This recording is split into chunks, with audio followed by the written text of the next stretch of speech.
Welcome to episode 117 of Lucretius Today. This is a podcast dedicated to the poet Lucretius, who wrote On the Nature of Things, the only complete presentation of Epicurean philosophy left to us from the ancient world. I'm your host Cassius, and together with our panelists from the EpicureanFriends.com forum, we'll walk you through the ancient Epicurean texts, and we'll discuss how Epicurean philosophy can apply to you today. We encourage you to study Epicurus for yourself, and we suggest the best place to start is the book Epicurus and His Philosophy by Canadian professor Norman DeWitt. If you find the Epicurean worldview attractive, we invite you to join us in the study of Epicurus at EpicureanFriends.com, where you'll find a discussion thread for each of our podcast episodes and many other topics. Today we continue our review of Epicurus' letter to Herodotus. And although we move further into fundamental physics, we spend the entire episode talking about the question of whether there are an infinite number of other worlds like ours spread throughout the universe, and the implications of that Epicurean doctrine. Now let's join Martin reading today's text. These brief sayings, if all these points are borne in mind, afford a sufficient outline for our understanding of the nature of existing things. Furthermore, there are infinite worlds, both like and unlike the world of ours. For the atoms being infinite in number, as was proved already, are borne on far out into space. For those atoms which are of such nature that a world could be created out of them or made by them, have not been used up either on one world or on a limited number of worlds, nor again on all the worlds which are alike or on those which are different from these, so that there nowhere exists an obstacle to the infinite number of the worlds. Moreover, there are images like in shape to the solid bodies, far surpassing perceptible things in their subtlety of texture. For it is not impossible that such emanations should be formed in that which surrounds the objects, nor that there should be opportunities for the formation of such hollow and thin frames, nor that there should be effluences which preserve the respective position and order which they had before in the solid bodies. These images we call idle. Next, nothing among perceptible things contradicts the belief that the images have unsurpassed fineness of texture, and for this reason they have also unsurpassable speed of motion, since the movement of all the atoms is uniform, and besides nothing or very few things hinder their emission by collisions, whereas a body composed of many or infinite atoms is at once hindered by collisions. Besides this, nothing contradicts the belief that the creation of the idols takes place as quick as thought. For the flow of atoms from the surface of bodies is continuous, yet it cannot be detected by any lessening in the size of the object because of the constant filling up of what is lost. The flow of images preserves for a long time the position and order of the atoms in the solid body, though it is occasionally confused. Moreover, compound idols are quickly formed in the air around, because it is not necessary for their substance to be filled in, and besides there are certain other methods in which existences of this sort are produced.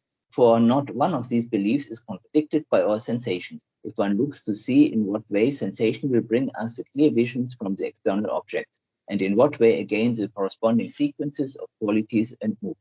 Now we must suppose too that it is when something enters us from external objects that we not only see, but think of their shapes. For external objects could not make on us an impression of the nature of their own color and shape by means of the air which lies between us and them, nor again by means of the rays or effluences of any sort which pass from us to them, nearly so well as if models, similar in color and shape, leave the objects and enter according to their respective size either into our sight or into our mind, moving along swiftly, and so by this means reproducing the image of a single continuous thing and preserving the corresponding sequence of qualities and movements from the original object as a result of the uniform contact with us, kept up by the vibration of the atoms deep in the interior of the concrete body. And every image which we obtain by an act of apprehension on the part of the mind or of the sense organs, whether of shape or of properties, this image is the shape or the properties of the concrete object and is produced by the constant repetition of the image or the impression it has left. Now, falsehood and error always lie in the addition of opinion with regard to what is waiting to be confirmed or not contradicted, and then is not confirmed or is contradicted. For the similarity between the things which exist which we call real, and the images received as a likeness of things and produced either in sleep or through some other act of apprehension on the part of the mind or the other instruments of judgment, could never be, unless there were some influences of this nature actually brought into contact with our senses. And error would not exist unless another kind of movement too were produced inside ourselves, closely linked to the apprehension of images, but differing from it. And it is owing to this, supposing it is not confirmed or is contradicted, that falsehood arises. But if it is confirmed or not contradicted, it is true. Therefore, we must do our best to keep this doctrine in mind in order that, on the one hand, the standards of judgment dependent on the clear visions may not be undermined, and on the other, error may not be as firmly established as truth, and so throw all into confusion. Okay, Martin, thank you for reading all of that for us today. We have a longer selection of text now that we've jumped into after the last section that we've been going over for several weeks. And I don't know how far we're going to get into this section. There's a side of me that says we may go through it quickly, and then the more I think about it, I'm usually wrong about that, and we spend more time than I thought. But we did read through 52 because this is the conclusion, at least of this section, of the discussion of images, which takes up the majority of this block of text. But the discussion does not start off with images. It starts off with one of the issues that is dearest to my personal heart, since I am always talking about space aliens, it seems like. The section in 45 talks about that there are infinite worlds, both like and unlike this world of ours, and that the atoms would not have been used up on one world or a limited number of worlds, nor again on all the worlds which are alike or those that are different from us. And so that nowhere exists an obstacle to the infinite number of the worlds. Maybe one of the first things to discuss is the definition of worlds. Martin, most of this section is really in your department. What do you think he's talking about with worlds? Yeah, this to me looks like most likely like it's as a minimum solar system, and what we today identify as a solar system, and as a maximum one galaxy. So we're definitely not talking about the Earth alone as what he is referring to. It seems like he's talking about a segment of the universe that seems to be related to each other. I'm tempted to think of it in terms of something spinning around a center, but also knowing that there's apparently an infinite number of those galaxy or constellation. There's no reason that there's a limit to the number of those, but clearly we're not talking about just the Earth itself as a planet. We're talking about a large grouping of planets and apparently stars as well. Maybe we could also interpret it as other inhabited planets. Well, definitely. And that's something that I'm going to refer to by switching over to Lucretius, where, as usual, there's some amplification of this. And maybe I should just go ahead and mention that as we're talking, that I think that the majority of this material appears in Lucretius at or near the end of Book 2. And I'm looking at approximately line 1048 or 1067, somewhere in that area is where he starts to talk about it. In 1067, it says, "Moreover, when there is much matter ready at hand, when space is there and nothing, no cause delays, things must, we may be sure, be carried on and completed.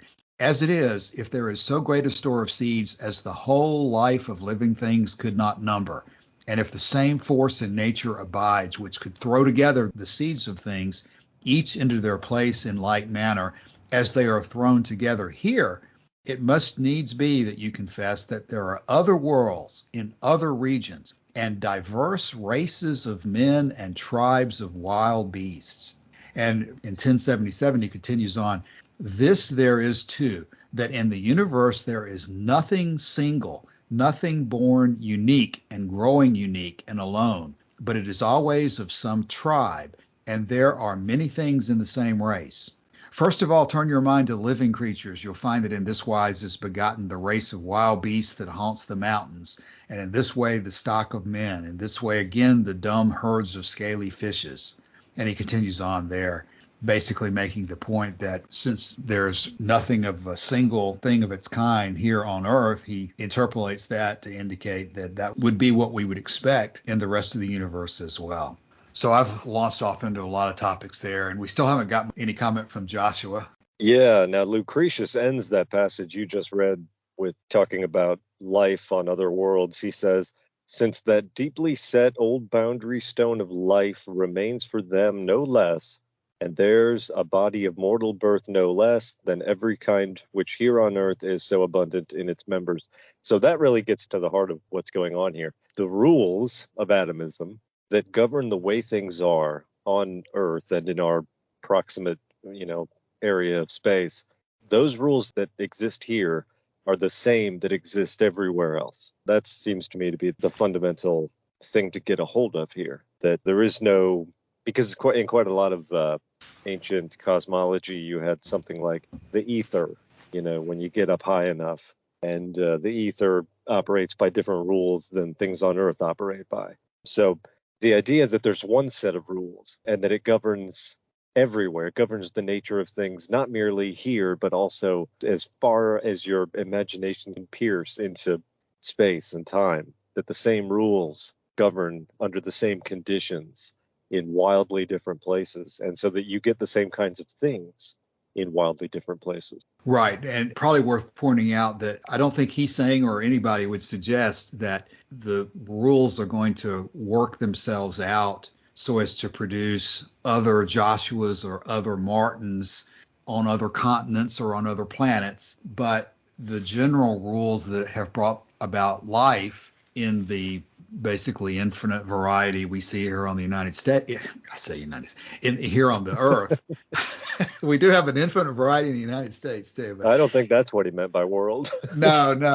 Although that's here in the United States, we think that the world stops at the ocean in the United States, I think. That's right. But the point being that we would expect to find life of some kind throughout the rest of the universe would maybe be one of the ultimate points, even though that life won't be identical to here on Earth. The processes that bring about the molecules and the atoms and everything coming together and changing places, and whatever process it was that brought about life on Earth, we would expect it to bring about similar results in other places which have similar conditions. And you made that point, Joshua, that the conditions have to be similar in order to produce similar results. But whatever that process was that led to us having this podcast today after millions and millions of years, that process, there's no reason to think, is not going on in a somewhat similar way throughout the universe, and that has always gone on in a somewhat similar way throughout the universe. We could probably spend an entire podcast talking about the implications of that. So I don't want to shortchange that. Let's talk about that, because Joshua, you frequently have illustrations from the Middle Ages and earlier about the resistance of religion to Galileo or different scientific discoveries. I would continue to believe that the issue of whether there is life in the rest of the universe is still something that's going to upset a lot of religious-minded people if and when that is eventually discovered. The scientific community will be perfectly happy with it and find it to be somewhat unexpected, maybe, although I think, Martin, you could tell us that there's lots of arguments that because we have not found life already through our work already, that's an indication that maybe it doesn't exist anywhere else. But I would certainly have to go with Epicurus that the implication of everything we see about how the universe operates on natural principles would lead us to believe that there's no reason to think that the Earth is the only place that life has evolved. There's a split between biologists and physicists.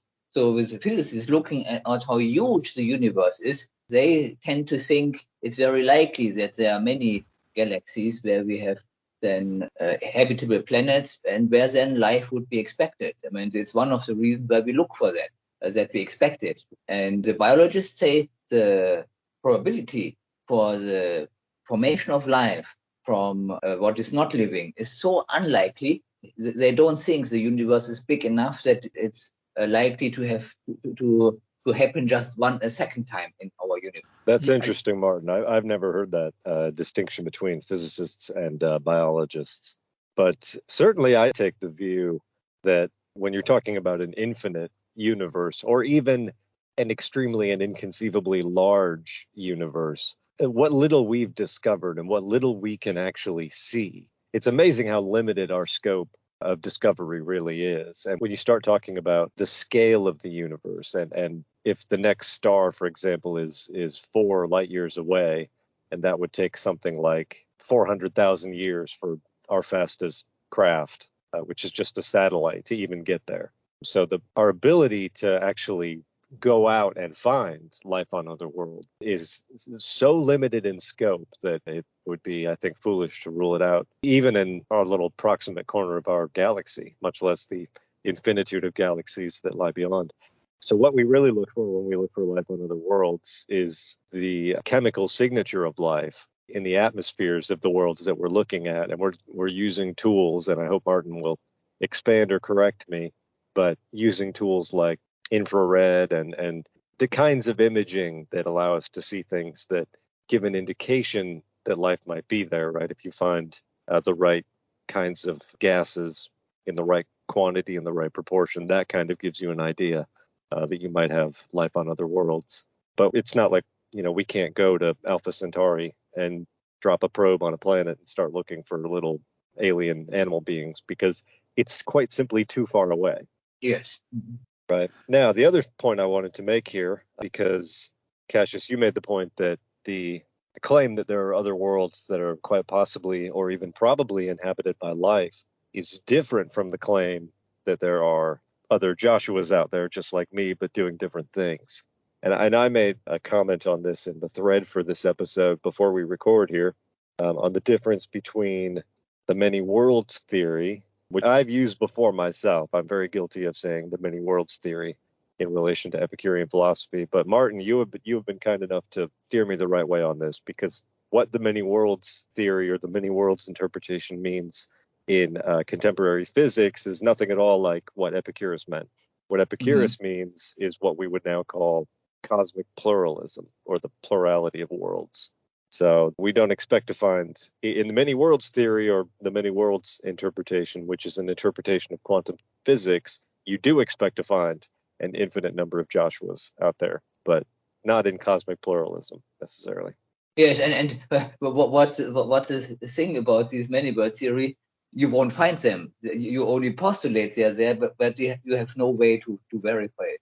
Yes, very good. I was wondering if you were going to, because what I wrote was it's neither empirical nor falsifiable, and I hope I wasn't going too far there, but you seem to agree with that.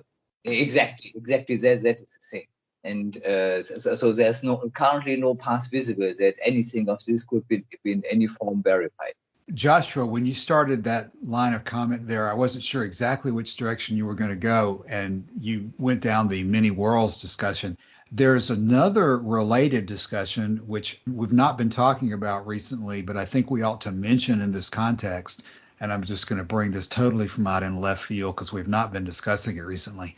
But there's also the issue of what Martin's countryman Friedrich Nietzsche might call eternal recurrence, that if you have an infinite number of bodies moving around for an infinite period of time in an infinite space, the suggestion is there, at least in some people's minds, that those bodies might recombine at some point into the same combinations that they existed in prior situations. You did refer to whether there were multiple Joshuas out there, and that's exactly, I think, what we're now talking about. The frightening thought that there could be multiple Joshuas or multiple Cassiuses or Martins out there, at least either now or in the past or in the future. And so again, we could spend all day on this topic. I would like to get a comment from both of you about your views of eternal recurrence theory or assertions. But before I do, I want to remind everybody listening that suggestion is right in Lucretius as well. I don't have the site in front of me, and I'm probably not going to be able to find it during the podcast. But in the discussion of life after death and whether there's an existence for the soul after it separates from the body, Lucretius specifically brings up the possibility that the soul atoms could at some point in the future recombine in exactly the same combinations as they were before. But Lucretius makes the point that even if that were to happen, there is apparently no memory of what life had occurred in the past. And so what he seems to be saying is, as I've read it in the past, is that even if an eternal recurrence type of situation might occur, that would not change our viewpoint about whether the soul can exist outside of the body, because a recombined soul would be essentially a different one, as it had no memory of its past life. But at least in that section of Lucretius, this potential for eternal recurrence is suggested. So do either of you have any commentary on eternal recurrence? Yeah, so the previous comments we made now, that was discussion of modern physics, no? not of Epicurean cosmology. In Epicurean cosmology, there are an infinite number of particles, the universe is infinite in size, with everything basically infinite. And then if anything happens with a finite probability, that means it is going to happen again at in an infinite number of places for an infinite number of times. It's just the effect of getting there are multiple infinities in acting on a finite probability larger than zero. So that is then just a simple mathematical effect that this will reoccur over and over again.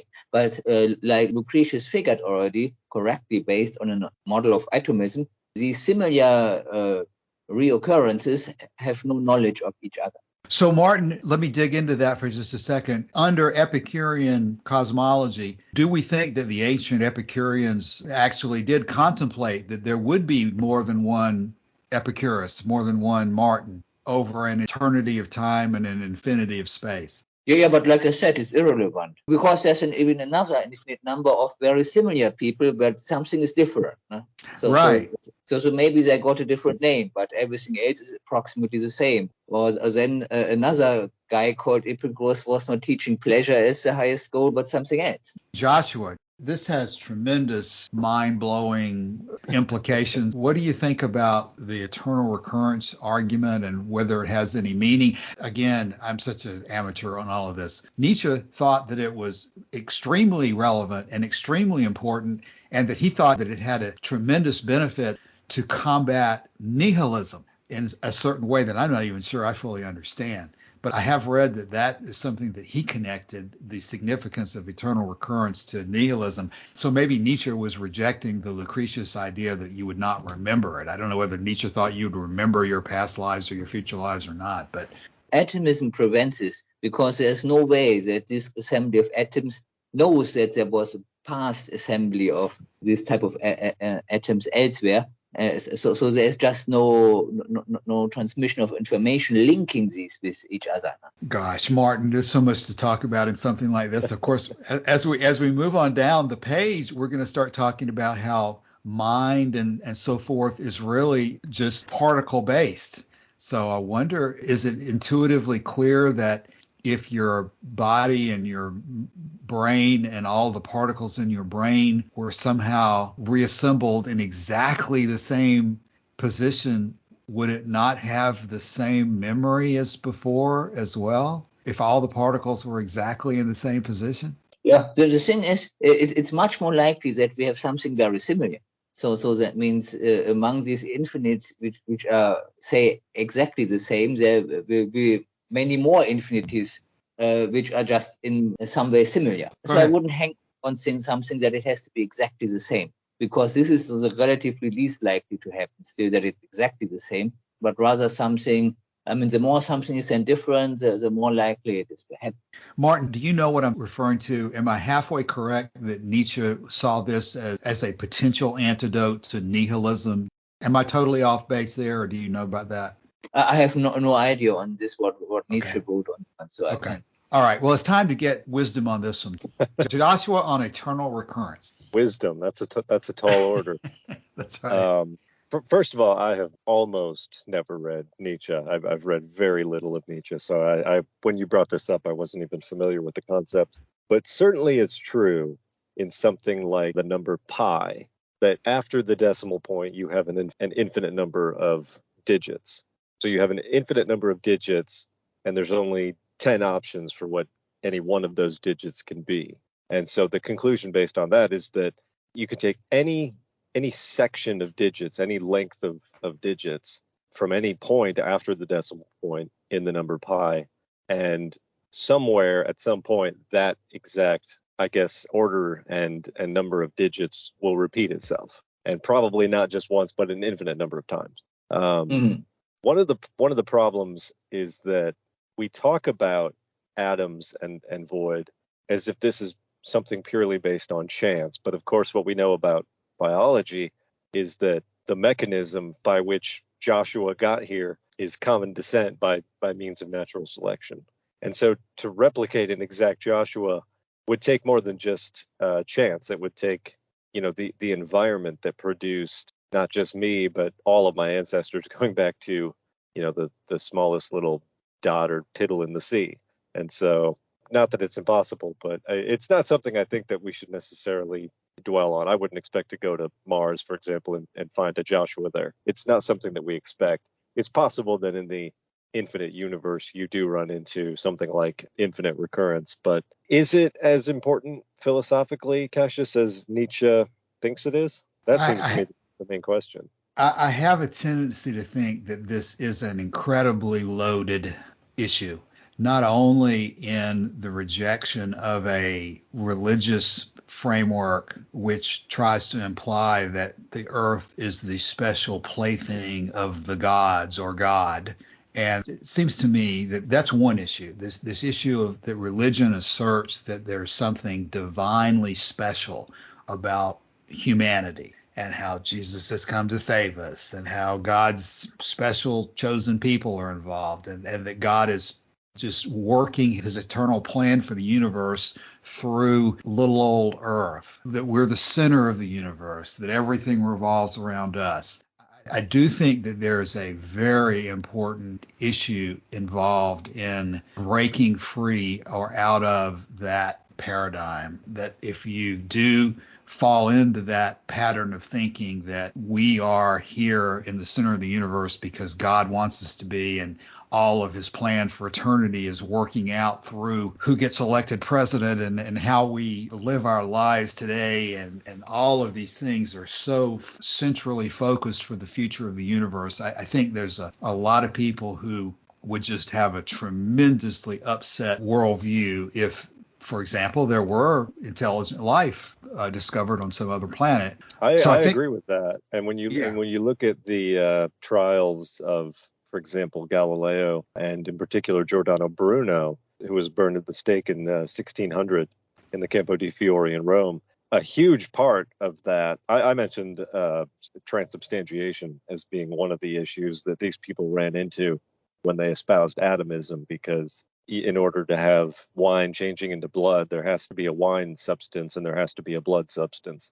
And if everything is just, oxygen, hydrogen, carbon, nitrogen, and a number of other elements, then you don't get that. So that was a problem. But even more than that was this problem of cosmic pluralism and what it represented to the church. And you can find explicit references by church fathers and other church thinkers saying that there can't be life on other worlds because there's only one Jesus Christ, and he's only here. And the funny thing is, though, that in Mormonism, you actually do get yes. Not only are there life in other worlds, you actually get to, if you're a good Mormon, after you die, you get to be Lord of your own planet. And Jesus goes to visit you wherever you are to some extent, like he came to the New World, as the Mormons allege. So yes. So there's that. Before we go on, let me make that point. I'm not going anywhere yet. We're still on this point. So go ahead. You mentioned the New World, and this is something that we often overlook. But even the discovery of the Americas was a radical challenge to established orthodoxy, because you've got this holy book, you've got the scriptures. Nowhere in the scriptures do you read about, people living on other continents across a vast ocean that have never been contacted before. And so, and who have never been given the opportunity for salvation through Jesus or through the Jews or whatever. So yes. Yeah. So that becomes a huge problem for religion. For Epicurus, not so much. He could have very easily predicted that. I mean, that's a huge issue right there. So at the very least, in my view, it's extremely significant because of its impact on standard religion. And I suspect that we'll never, ever in our lifetimes, or in many lifetimes, ever get past that point where there's going to be a religious Christian, Judeo-Christian resistance to this kind of an idea, because this specialty, this you are special aspect of that viewpoint. At the same time, I want to say this. I think it's possible to go to a wrong extreme in the other position as well. And this may be some of what Nietzsche was talking about in the issue that once you start talking about how the universe is infinite in size and infinite in time, and telescopes just show what a speck we are on the edge of the universe, whatever like people like to talk about, that leads certain people to despair, to think that they're no different than dirt, to think that there's no reason for them to care about their existence because they've been torn away from the idea that they're the special children of God and been thrown to the opposite extreme of thinking that we have to have significance in the universe somehow, and that we are so small and so insignificant in the great scheme of, that's the wrong phrase too, not the great scheme of things, other than a natural scheme, I guess there is no scheme, but that you're such a small piece of the universe that you fade into insignificance, and unless you have a framework to understand how you fit into that picture, you go from thinking that you're the center of the universe to thinking that you're just absolutely worthless. And I think that Epicurean philosophy would stand against that position as well, for a variety of reasons. But the whole issue of what is significant to us in terms of our senses is, I think, a lot of what Epicurus is talking about. He's constructing a worldview in which you can consider yourself to be significant and know what's important to you and how to live your life without thinking that you're the child of some divine being either. So I don't know if anybody wants to comment on. Josh, what about the other extreme? You've been talking about the religious viewpoint that you're the center of the universe. What do you think about the position that you're just a speck of dirt on the edge of infinity and just ought to go crawl in a hole and die? Well, two things. One is, I guess, by way of preface, I would say that we have the idea that maybe because of the sheer resistance to the idea of cosmic pluralism, that people were resistant to take it up. That wasn't necessarily the case. In the 19th century, scientifically literate people were probably more likely to accept the proposal that there was life on other worlds than people today. And the simple reason is they had no ability. They were beginning to understand the scale of the universe, but they had no ability to sort of probe into it and to look for things. And so the idea that, if you peel back the clouds of Venus, you're going to find a thriving civilization was not necessarily a foreign idea to them. Whereas for us, we know that when you peel back the clouds of Venus, you're going to find more methane clouds going all the way down to a crushing and caustic and horrible death. And so there is no, I think we can say with confidence, on Venus, nothing like life on Earth is going to exist there to any real degree, because of the conditions are not right for it. But there's a quote from Henry David Thoreau, who I was not so much anymore, but was a sort of a great inspiration for me at one point in my life. And this was from a book published in 1854. He says, "The stars are the apexes of what wonderful triangles, what distant and different beings in the various mansions of the universe are contemplating the same one at the same moment." And he goes on to say, "Nature and human life are as various as our several constitutions. Who shall say what prospect life offers to another?" So you can look into the immensity of space and into the plurality of worlds and the potential for life on other worlds. And you can see that as a cause for nihilism, or for having, for despair, or for thinking that, wow, I thought I was really important because Carpenter's son from the first century in Judea was going to look after me when I die. But then I see all this and I'm starting to question that. This is the kind of thing that can make you understand that cosmic pluralism and the belief in life on other worlds and an appreciation for the scale and scope and size of existence is not necessarily a source for despair. It can be a source for inspiration. And so when you look at a star, you can imagine that another living creature on another world, totally unknown to us, could be contemplating the same star. That's what he's talking about here. Josh, you're on the same theme I am there. I think this is one of the major practical implications of Epicurean philosophy, actually. That's why I seem to always come back to this one. I think everybody needs a framework for where they fit into the universe. And if they reject the religious framework, then they need a replacement for that does not lead them into despair and nihilism and the issue of there's nothing in your brain, you have no soul, you're just a bunch of atoms. One site that I will mention in this context would be, this is where Diogenes of Oinoander makes the point explicitly that Epicurus held that even though there is, in a sense, a flux, a constant flow of atoms in motion of little atoms, just because the flux does exist does not mean that it moves so fast that we can't comprehend it and perceive it through our senses. So there's something really deep here, I think, about the fact that, yes, the universe is infinite in size and has existed infinitely in time in this perspective. And ultimately, the only thing that has an eternal existence are these atoms. But just because everything ultimately can be reduced to atoms moving through the void does not mean that whatever it is that composes us as human beings, that we don't have an ability to organize those perceptions into something that is extremely significant to us. I completely agree. And I hate to interrupt, but I did mention that I had 2 points, and I totally forgot about the other one. But this kind of dovetails with what you're talking about. And this is a quote from Richard Dawkins. He says, "We are going to die, and that makes us the lucky ones. The potential people who could have been here in my place, but will in fact never see the light of day, outnumber the sand grains of the Sahara. We are going to die, and that makes us the lucky ones. Certainly those unborn ghosts include greater poets than Keats, scientists greater than Newton.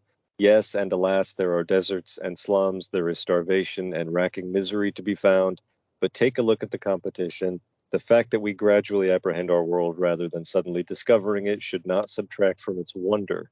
We are granted the opportunity to understand why our eyes are open, why they see what they do in the short time before they close forever." So what he's really saying here is that even if we are alone in the universe, which I think is probably unlikely, even if there's life out there that we never find, even if there's life out there that we do find, and this radically shifts our understanding of things, which as an Epicurean it shouldn't. We should never let go of that knowledge, which I think should be innate in all of us, but we've forgotten, which is that we're very, very, very lucky to be here and to be able to even think these thoughts about nature and the universe and the way things are. Having said that, I'll go back to you, Cassius, because I think we're probably in the middle of something. I've never heard that quote from Dawkins before, but I've always had the sense that Dawkins, I don't know whether Dawkins considers himself to any extent Epicurean or not, but I've always sensed that he was in tune with many things that Epicurus would have said. And that would be, I think, a very good example of the attitude, I think, that Epicurus would probably have. I don't know about the word lucky. Sometimes the word lucky has subtleties that might not be exactly right. But what I was thinking to myself as I was listening to that is that quote carries the emotion. It carries the feeling involved, whether it's luck or whether it's just some other word we might put a name on it. He's conveying the sense that we should be happy to be alive and that we should be happy to have the opportunities that we have. And that, I think, is core, absolute bedrock Epicurean philosophy. It's not a philosophy of despair. It's a combination or employment of science and observation and even logic and reasoning to come up with a worldview that makes all this make sense for you and allows you to have that. But ultimately, it's that feeling that comes down in the final analysis to be what's important. And maybe that goes back to the issue of how death is nothing to us because it's an absence of sensation, but that we're alive because we have sensation, and feeling, I think, is part of that analysis. So that was a great addition. I had not heard that before. He goes on to say, he says, "We privileged few who won the lottery of birth against all odds, how dare we whine at our inevitable return to that prior state from which the vast majority have never stirred?" So it's this idea that we should just be grateful about, the years and the time that we have and the intelligence that allows us to perceive things and to understand things and to inquire about the nature of things. And there's something really quite beautiful in that. And it's not a source for despair, and it shouldn't be. I'm not sure that I would not argue that this is the most important aspect of Epicurean philosophy of all. There's a whole lot of analysis involved of different things in Epicurus, but in the end, it comes down to this basic attitude towards life and how are you going to spend your time, whether you're going to value your existence and value your time or not. And once you begin to doubt all these religious stories, you've got to have a framework of analysis for all this that allows you to move forward with some kind of confidence. I referenced just this morning to someone talking about being anxious and making a reference to the sword of Damocles hanging over their head all the time. And that's what we're doing here is if you're just scared of everything, you can't possibly live as happily as you could and should otherwise. So all of this worldview here, it's not just a scientific assertion that we put on the shelf along with our geometry books. It's something that I think most people struggle with. And here, let me go back once again to the Nietzsche angle. I wish I was much more familiar with his arguments, but I continue to refer to him almost as we probably should regularly refer to Dawkins. Again, I don't know what his view on Epicurus was, but Nietzsche, at least, explicitly said many good things about Epicurus and Lucretius. He said some negative things too, I think, but some very perceptively good ones, I think. And I just tend personally to think that that's an area of commonality between them, in that I gather what Nietzsche was concerned about was that in this world where God is dead, and according to his phrase, you've got to have something that prevents you from just drifting down into absolute nihilism and absolute despair. And apparently his theory was that this eternally current was one remedy to it. I hope other people who are interested in Nietzsche at some point will come onto the forum to help explain some of these things far better than I do. You know, there's another phrase associated with Nietzsche, I think to some extent, about love of fate, amor fati or something like that, that I think people read into some of his material. And of course, I don't think that there's fate in an Epicurean universe, but you've got to kind of have a love of nature and a love of the way things are, I think, in order to be able to, again, fit everything together. And that's, I think, what you're talking about, what Dawkins is there, is that the gratitude or the feeling of pleasure that you should have in realizing that you have these opportunities during your lifetime. I think it's that feeling of gratitude or embracing those positive feelings that ultimately you either accept it and decide you love it and appreciate it and are going to be happy with it, or you reject it in favor of something else that you think for some reason this is not good enough and that it's not acceptable to you, that you're going to die. And so therefore you look for eternal life and some kind of a fantastic theory of that's unproven and unprovable. I'm really going off in many directions today. And we probably should continue with this for the rest of the episode today because there's so many implications here. And one we haven't touched on, and Joshua and Martin, you just continue to throw in whatever you're still thinking. But I want to at least raise this issue. Martin and I were talking today before we started about Philodemus and his work that's either entitled, depending on how you like it, On Methods of Inference or On Signs. And you have here one of the clearest issues involved in some of Epicurus's assertions about how to think properly, in the sense that there clearly is no direct perceptual evidence by your being able to fly through the universe and see all these different worlds that they exist, and that there are other planets of similar situations with Earth that have other living things on them, and planets that are different but have different living things on them. You can't see those, so there's just no way you can prove it to yourself through that kind of verification.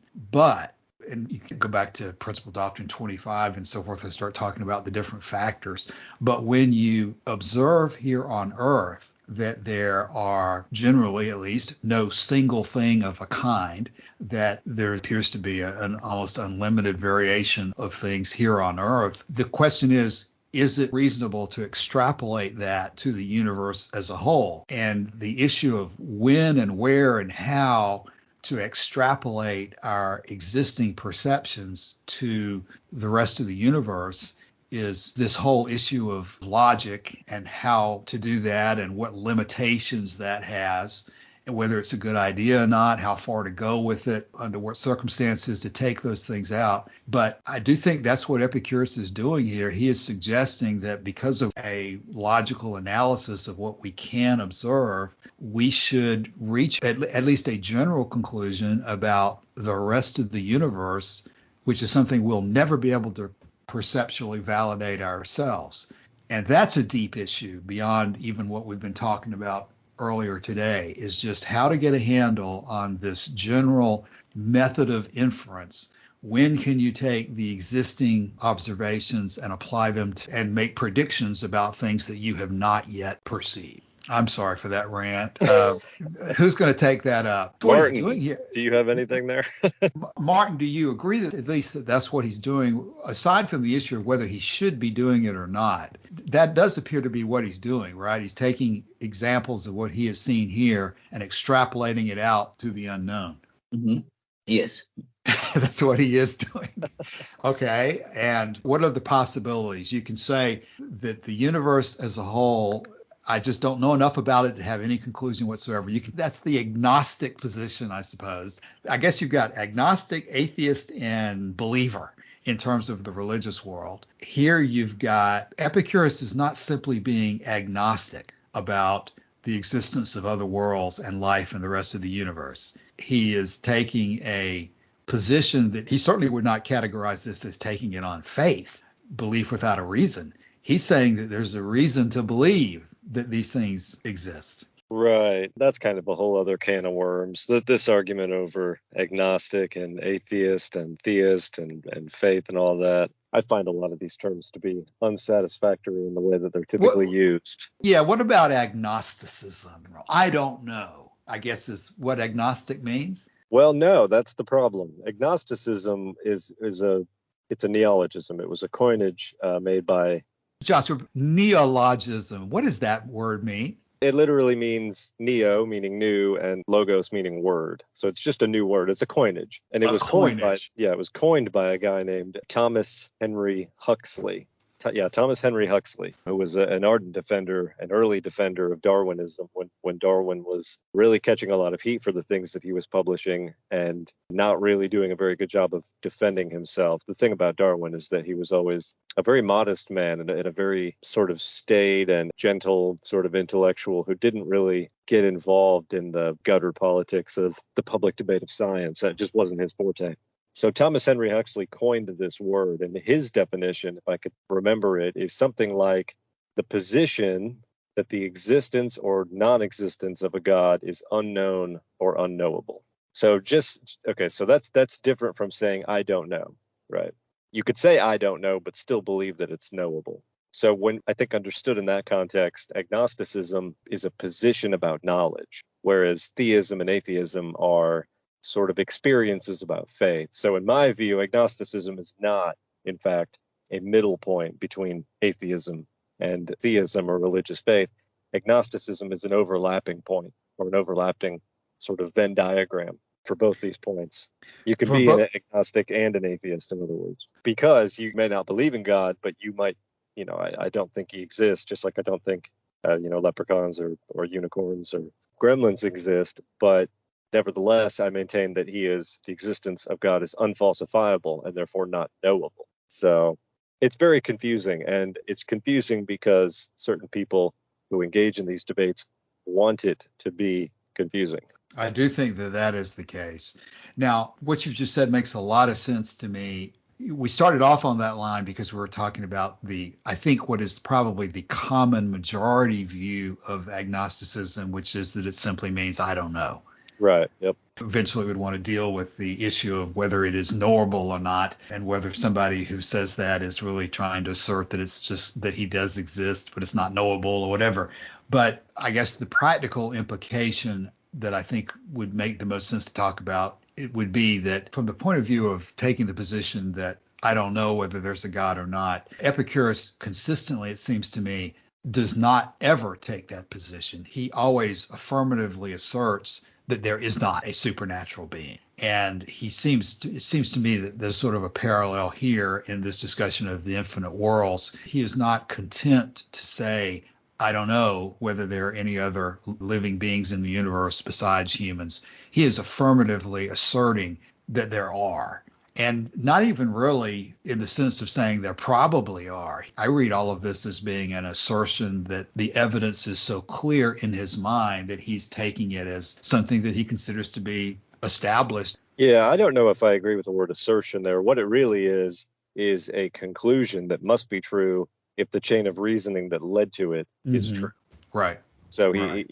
if you start with atomism and the idea that there's an infinite number of atoms and infinite extent of void, this sort of necessarily follows from that, if there's any method for cohesion among the atoms. Because the other option is something like entropy, where the atoms are all scattered and they don't interact with each other. That would be a situation in which it wouldn't necessarily be the case that you had other worlds. But if that were the case, we wouldn't be having this conversation on this world. You know, Joshua, one reason we are where we are at this point in the conversation, I think even you raised the question earlier on about just what is the significance, if any, of this passage and of his position here.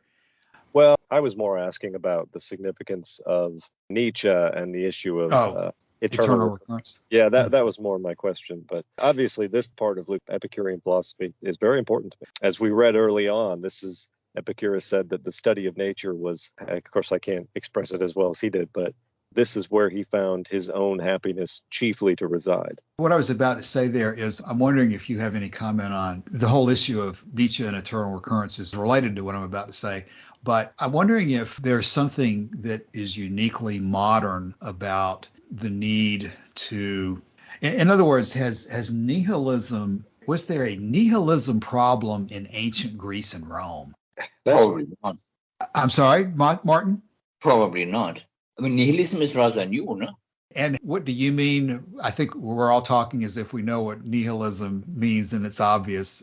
And the word despair has something to do with it. But Martin, you're firm in your comment that maybe there was no nihilism problem in the ancient world. Why do you feel firmly that?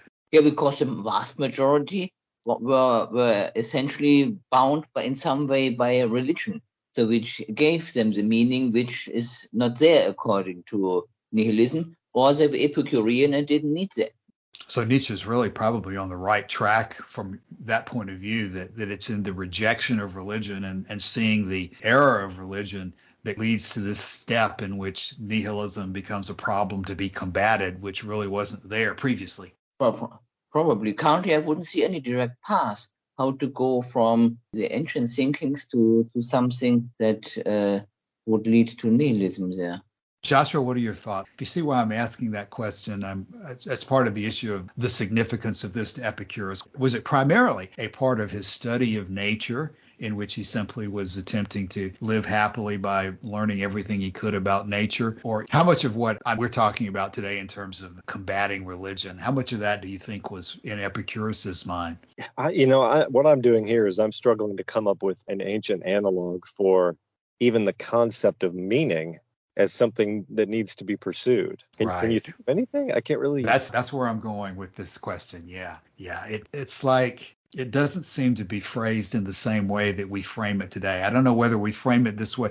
I mean, meaningfulness is something that people who are religious and non-religious talk about. So it's not like meaningfulness arose after the decline of traditional religion.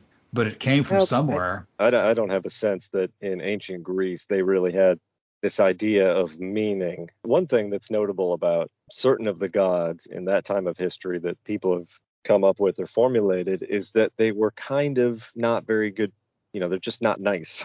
The idea of a god that is looking out for you, that's completely foreign to most of the ancient gods. The Greek gods are really capricious. We're gonna keep Odysseus at sea for 10 years, mindlessly wandering about because of something he did. They're petty, really. And so I don't think that religion in the ancient world was a great source of meaning. I don't know. I'd have to do a lot more reading on this because I really can't come up with the modern or an ancient equivalent of our modern sense of the word meaning.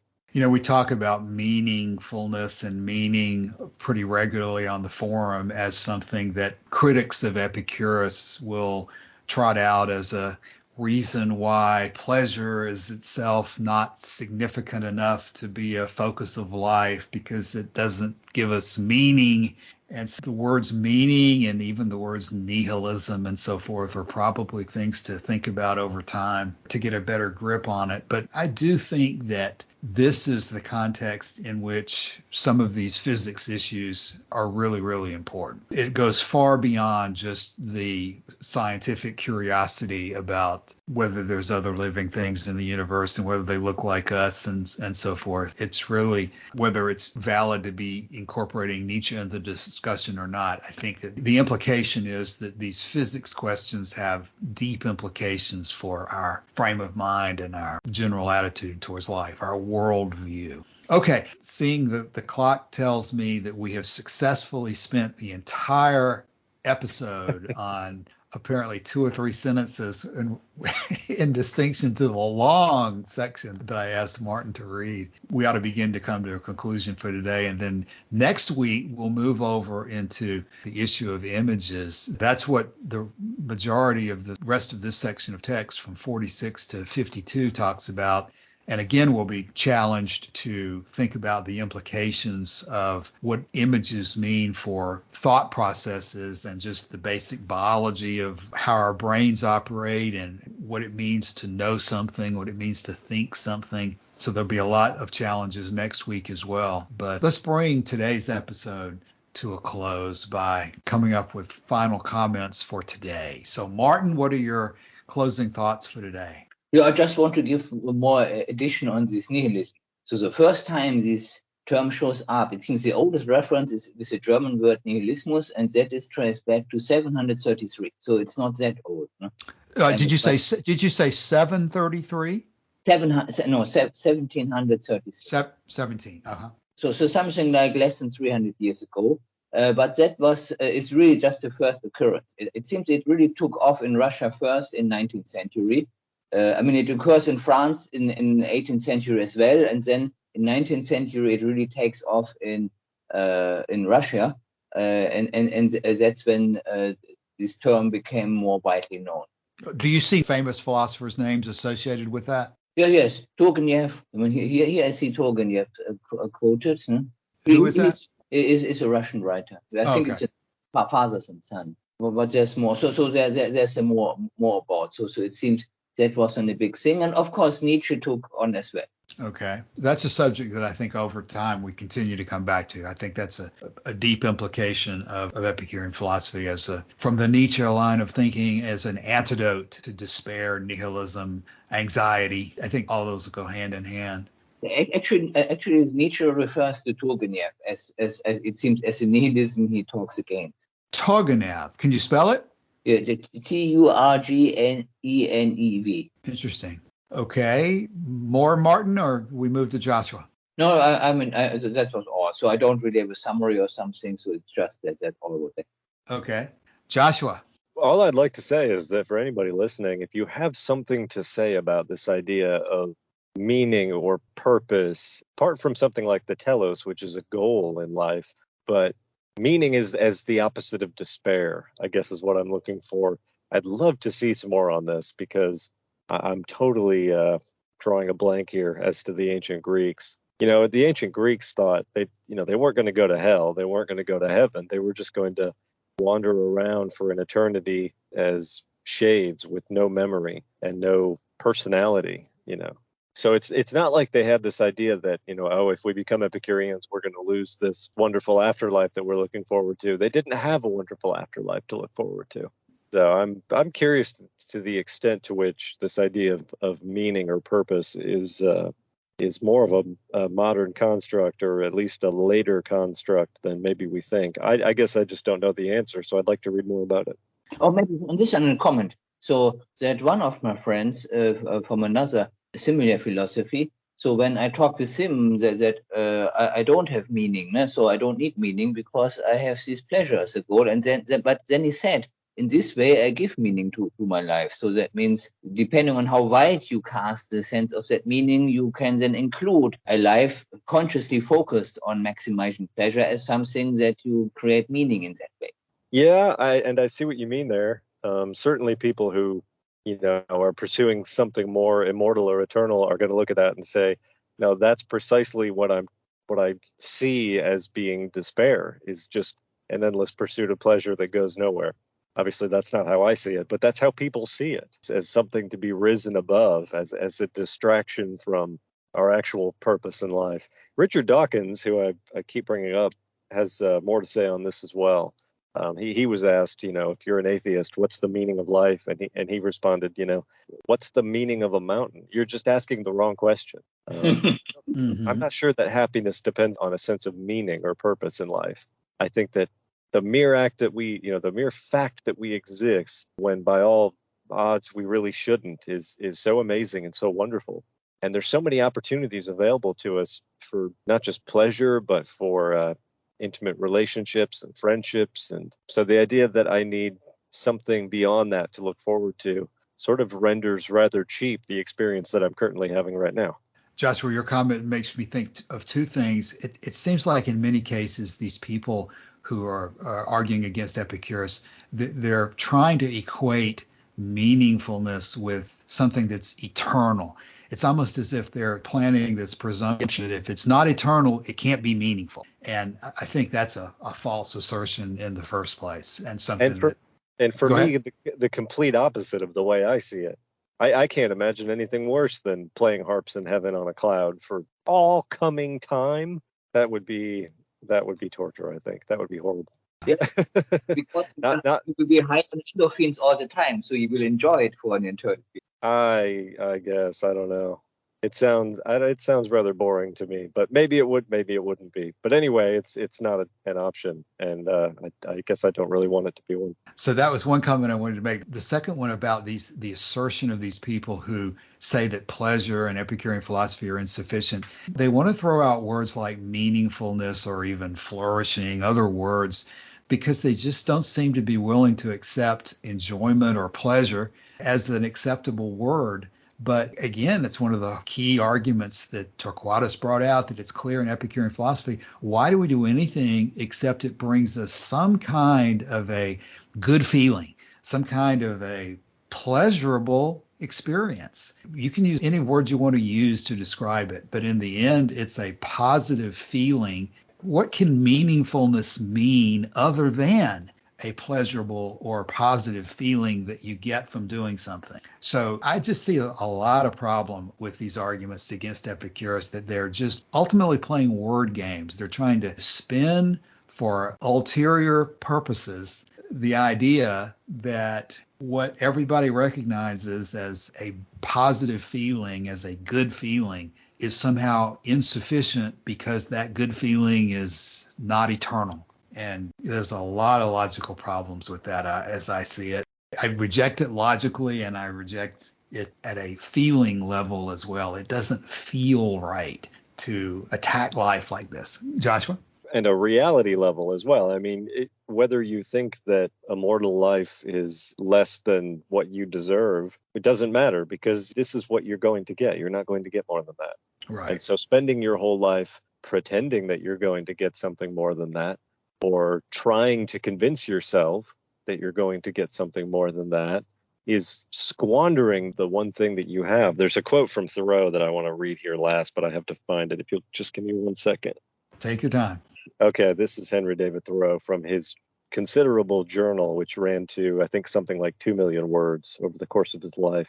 He says, "You must live in the present, launch yourself on every wave, find your eternity in each moment. Fools stand on their island of opportunities and look toward another land. There is no other land. There is no other life but this." That quite adequately conveys the thing I'm trying to say here when I say that living in the expectation of immortal life to come is not only a hopeless and fruitless cause, I think, but it also is in rather bad taste with the way that you're treating the life that you're living right now. Makes you out to be an ingrate. Right, that's my feeling. Obviously, that we are in the clear minority on that, but Well, that quote from Thoreau is probably the best place I can think of to stop the episode for today and bring us to an end until next week. Anybody have anything else? No. Okay, Martin? No. Mm-hmm. Okay, well, very good. Let's close it there, and we'll come back next week. So thanks very much. All right. Thank you. Thanks and bye. Bye.